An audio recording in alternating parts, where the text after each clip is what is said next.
Exodus chapter 4, verse 13. But Moses said, O Lord, please send someone else to do it. Then the Lord's anger burned against Moses, and he said, What about your brother, Aaron the Levite? I know he can speak well. He is already on his way to meet you, and his heart will be glad when he sees you. You shall speak to him and put words in his mouth. I will help both of you speak and will teach you what to do. He will speak to the people for you, and it will be as if he were your mouth and as if you were God to him. But take this staff in your hand so you can perform miraculous signs with it. Then Moses went back to Jethro, his father-in-law, and said to him, Let me go back to my own people in Egypt to see if any of them are still alive. Jethro said, Go, and I wish you well. Now the Lord has said to Moses in Midian, Go back to Egypt, for all the men who wanted to kill you are dead.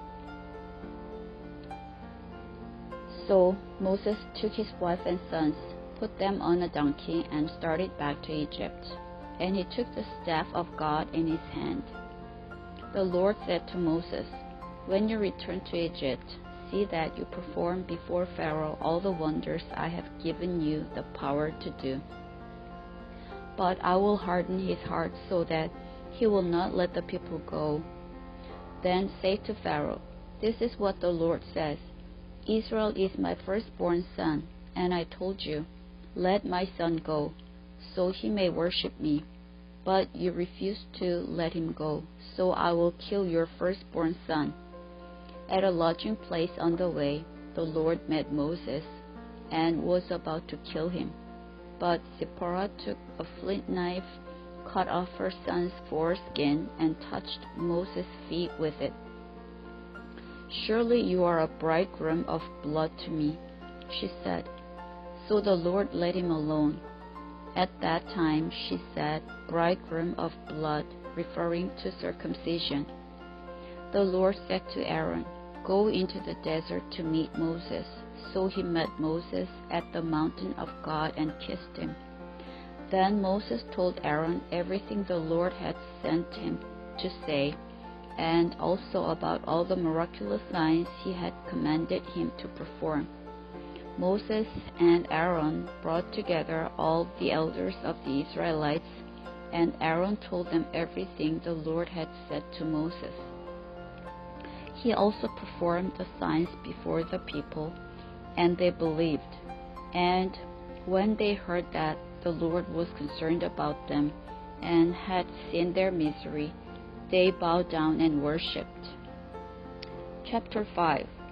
Afterward, Moses and Aaron went to Pharaoh and said, This is what the Lord, the God of Israel, says, Let my people go, so that they may hold a festival to me in the desert. Pharaoh said, Who is the Lord, that I should obey him and let Israel go? I do not know the Lord, and I will not let Israel go. Then they said, The God of the Hebrews has met with us. Now let us take a 3-day journey into the desert to offer sacrifices to the Lord our God. Or he may strike us with plagues or with the sword. But the king of Egypt said, Moses and Aaron, why are you taking the people away from their labor? Get back to your work. Then Pharaoh said, Look, the people of the land are now numerous, and you are stopping them from working. That same day, Pharaoh gave this order to the slave drivers and foremen in charge of the people. You are no longer to supply the people with straw for making bricks. Let them go and gather their own straw, but require them to make the same number of bricks as before. Don't reduce the quota. They are lazy. That is why they are crying out, Let us go and sacrifice to our God. Make the work harder for the men so that they keep working and pay no attention to lies.